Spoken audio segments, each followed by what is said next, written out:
안녕하세요. 21년차 만두진짱 이종택입니다. 제가 오늘은 조카 결혼식이 있어가지고 결혼식에 참석해서 결혼식을 마치고 뷔페에 가서 식사를 했는데요. 여러분들은 무슨 음식을 좋아하세요? 뷔페에 가서 접시에다 많이 가져오는 음식이 가장 내가 제일 좋아하는 음식이 아닐까 생각하는데요. 저는 처음에 가서 가져오는 음식이면서 많이 가져오는 게 스시를 가져오거든요. 우리 초밥이라고 그러죠. 초밥을 가져오는데 음식을 먹으면서 그런 생각이 들더라고요. 우리 스시 가게에 가면은 특히 해전초밥 그 스시집에 보면은 접시에 되게 똑같은 초밥이 두 개가 얹혀져 있고, 도시락으로 싸갈 때도 1인 도시락을 싸게 되면 대략적으로, 아니면 접시에서 1인인 스시로 나오게 되면 대략적으로 한 10개 정도 스시가 나오거든요. 우리나라만 그런 줄 알았거든요.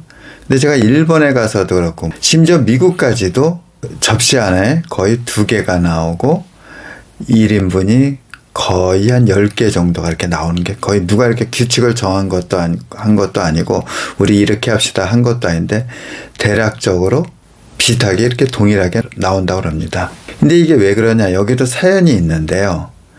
일본이 2차 대전 때 있잖아요. 2차 대전 패배 후 패전국이 되었잖아요. 그러다 보니까 그동안에 조선이나 타이완에서 쌀 같은 걸 거의 수탈하다시피 하고, 필리핀이나 태국에서 이 쌀을 갖다 강제로 가져오고 막 그랬었는데, 일본이 패전국이 되다 보니까 그런 걸 못하게 되니까 아주 극심한 식량난에 빠지게 되고, 해외에 거주했던 일본인들과 또 패전을 해가지고 패전병들이 일본인이 왔는데 그 당시 한 150만 명 정도가 본국으로 귀국을 했대요. 그러다 보니까 쌀값이 130배 폭등을 하게 되는데요.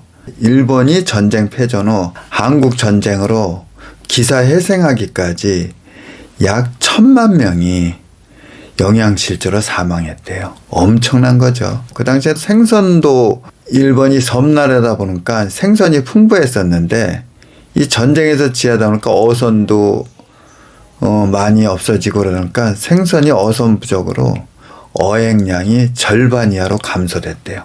이러다 보니까 심각하다 보니까 1947년 7월 달에 그 당시 일본 총리가 음식점 영업 긴급 조치령을 내렸는데, 이게 자세한 내용이 워낙 많다 보니까 가장 중요한 그 핵심 골자가 뭐였었냐면, 첫 번째가 배급 허가권을 취급하는 식당 외에는 일체 음식점 영업을 못하게 했어요. 두 번째는 식량 절약을 위해서 출장이나 업무상으로 가는 것 외에는 일본인들의 외식 금지를 내렸대요.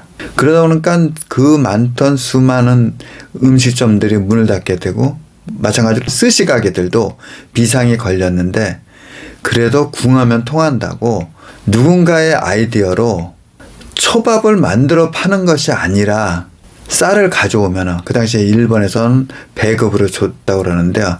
쌀을 가져오는 사람들에 한해 수수료, 즉 공인비를 받고 초밥을 만들어 판매를 했대요.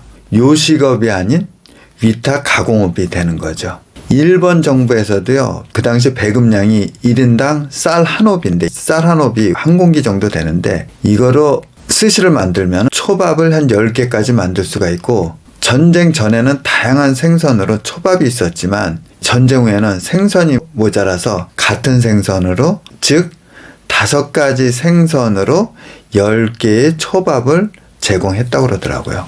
이렇게 일본이란 나라는 스시랑 관련이 많은데요. 즉 우리가 이 스시가 또 생긴 유래는 또 어떻게 생기게 됐냐면, 섬나라였던 일본은 생선이 풍부했고 불교 국가였던 일본이었기 때문에 육류를 갖다 예전에는 그렇게 많이 먹지를 않았대요. 그러다 보니까 생선으로 하는 요리들이 많았었는데, 특히 사시미, 생선이 회를 갖다가 많이 먹고 남은 생선 자투리로 그 당시에는 식초나 소금에 절인 걸 갖다 이렇게 올려서 먹었는데요. 오늘날에는 스시가 고급 요리지만 그 당시에는 이 소금과 식초를 이렇게 절여가지고 밥 위에다 얹어서 먹으니까 바로 이렇게 자투리, 생선 자투리로 먹다 보니까 거의 패스트푸드였는데, 에도 시대에 간장이 이제 대중으로 이렇게 보급되다 보니까 하나야 요해이라는 사람이 이 간장에 이 스시를 찍어 먹는 게 좀 세련돼졌죠. 그때서부터 유래가 됐다고 그러더라고요. 그 당시에는 요즘처럼 이렇게 냉장 시설이 잘 돼 있거나 그런 게 아니었기 때문에 생선이 싱싱하지가 못하다 보니까 약간 살짝 상한 생선으로 이 스시를 만들다 보니까 식중독 걸리는 사람들이 많으니까 우리 고추냉이 아시잖아요. 고추냉이도 희발성이 있어가지고 톡 쏘는 맛이잖아요. 그게 희발성이라는데 이게 살균 효과로 그 고추냉이를 넣었다고 그러더라고요. 또 우리가 반찬 있잖아요. 일본 반찬 중에서 스시랑 같이 나오는 게 생강을 식초에 절인 초생강이 있고 또 마늘도 절여서 나오는데 이것도 식중독 예방을 위한 이 살균 효과로 먹었다고 그러더라고요. 간장도 같은 이유였었는데요.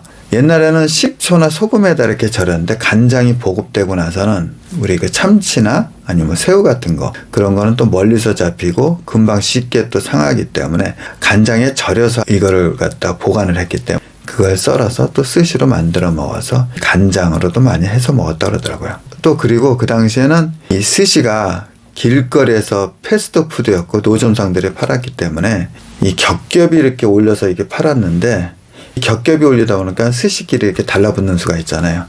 그거를 방지하기 위해서 그 당시에 흔했던 대나무 이파리 있잖아요.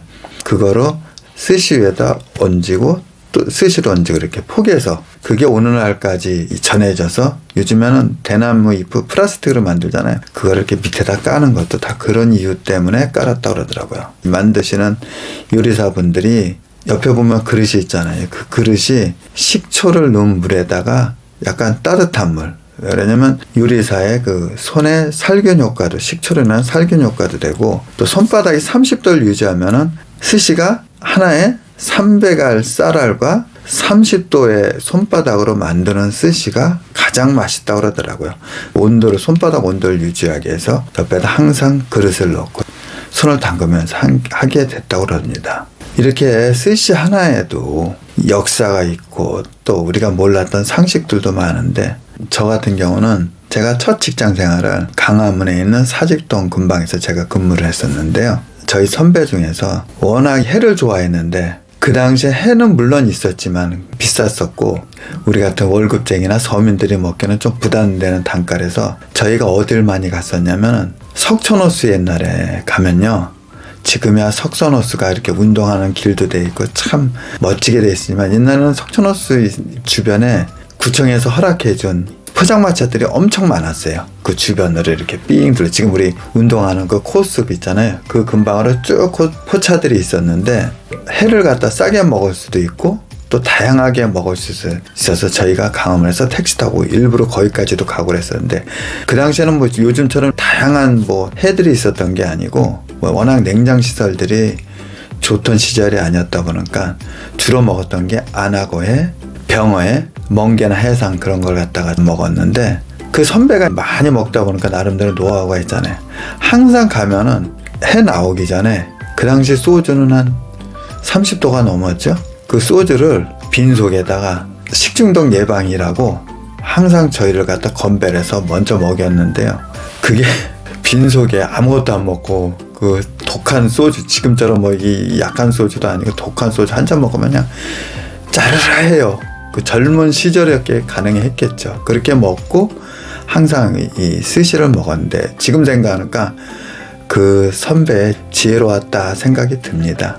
그래서 지금도 가끔가다 그 같이 저희가 그 당시 야근도 참 많이 하고 그랬었는데 같이 그 직장생활 했던 선배님들이 보고 싶은데 이렇게 세월이 지났는 그 열악한 환경에서도 뭐 여러분들은 아실지 모르지만은 전기도 안 들어왔기 때문에 해 같은 것도 아이스박스에다 얼음 깔아놓고 보관하고 앞에다는 얼음 깐 데다가 해를 올려놓고 장사를 하고 또 전기가 안 들어오다 보니까 조명도 카바이트라고 그래가지고요. 이 물에 놓으면 가스가 나와가지고 불만 붙이면 이렇게 조명이 되는데 그런 걸 놓고도 이렇게 장사들을 했거든요. 그래서 지금 외식업 하는 사장님들 환경은 좋아진지 모르지만은 모든 조건이 지금 힘들 시기인 것 같아요. 자, 그래서 제가 이렇게 오늘은 스시에 대해서 이렇게 말했는데요. 이거를 누가 이겨내야 되냐? 우리들이 이겨내야 되는 겁니다.